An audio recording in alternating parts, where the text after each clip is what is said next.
Hi everyone, it's JP with your report from the field.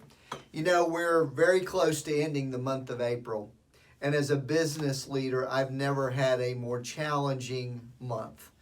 But as we approach the end, I've probably never been more inspired by the team that I work with.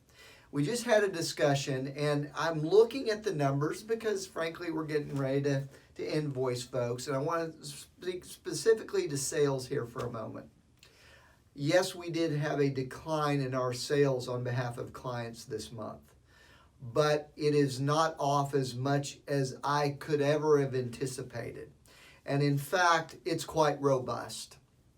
So I asked my team, I said, tell me how you've been able to do it. What have you learned from this process when the business community has collapsed, associations have pulled back, they've canceled events and programs. Some have adapted, some frankly have not.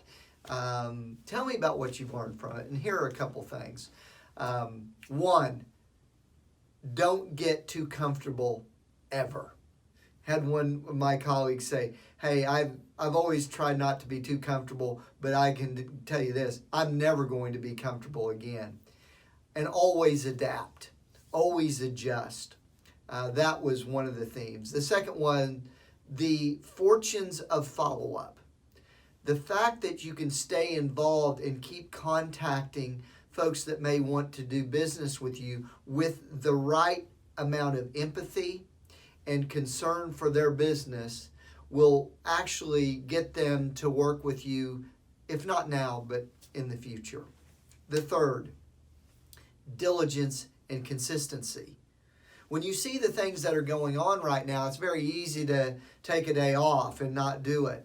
I think we learned from another of my colleagues the ability to be very diligent and consistent with the workflow in terms of sales was very good. And what was connected to that was the recognition that this is really a long-term play. And we've always done that with our sales team. It's not the right now, it's the long term. So if you're thinking long term, it's much easier to develop that kind of diligence and consistent on a daily basis when all sorts of things are flying around.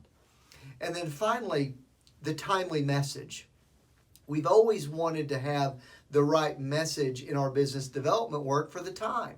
But now, one of our sales team members talked about how that needs to adapt almost on a daily basis. She's so right.